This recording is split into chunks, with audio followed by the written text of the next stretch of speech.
Hi, welcome on science of life. हम देख रहे हैं न्यूक्लिक एसिड।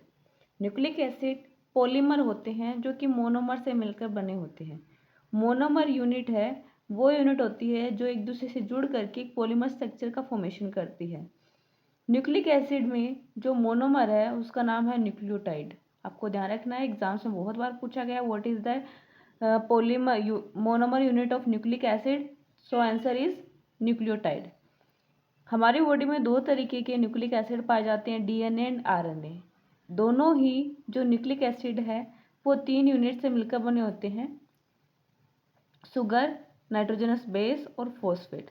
सबसे पहले हम बात करते हैं शुगर की। तो जो दोनों ही चाहे वो डीएनए हो चाहे आरएनए, उन दोनों में ही पेंटोज शुगर पाई जाती है। पेंटोज शुगर का मतलब है कि कार्बन कितने होंगे, 5। 1 2 3 4 5 5 कार्बन हमने ड्रॉ करे हैं। ये कीटोन शुगर होती है और इनमें जो OH होता है वो राइट साइड में होता है, क्योंकि ये डी फॉर्म होती है। ये कौन सी फॉर्म है, डी फॉर्म है। ठीक है। अभी हम डीएनए की फॉर्मेशन के लिए अगर हम इस शुगर का यूज़ करते हैं तो हम ये जो रिंग फॉर्मेशन है, इस जो लाइनर फॉर्म है, इसको हम यूज़ नहीं कर सकते। डीएनए की कोइलिंग के लिए या फिर डीएनए हेलिक्स बनाने के लिए हमें इसका रिंग स्ट्रक्चर है वो यूज़ करना होगा।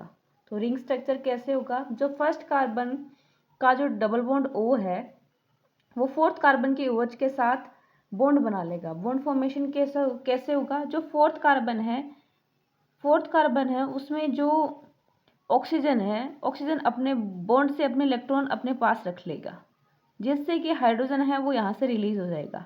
अब ये जो फ्री हाइड्रोजन है, अभी इसी टाइम ही क्या होगा कि ये जो डबल बॉन्ड O है ये भी अपना अपना जो इलेक्ट्रॉन है वो अपने पास रख लेगा।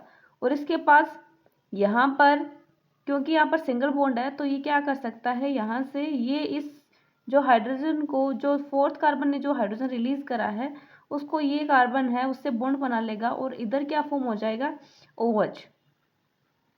ठीक है, यहाँ पर फर्स्ट नंबर कार्बन पे OH आ जाएगा। जबकि क्योंकि आपको पता है कि ऑक्सीजन डबल बॉन्डेड होता है, 2 बॉन्ड ऑक्सीजन यहाँ पर अभी इसके पास लोन पेयर होंगे क्योंकि इसने अपने लोन पेयर अपने पास रख लिए थे। तो अब ये क्या करेगा, अपने लोन पेयर को इस ऑक्सीजन को डोनेट कर देगा और इस तरीके से दोनों ऑक्सीजन के बीच में बॉन्ड आ जाएगा, जिससे कि कार्बन की जो पेंटोज शुगर है जो डीएनए में यूज होती है उसकी रिंग स्ट्रक्चर फॉर्म होगी।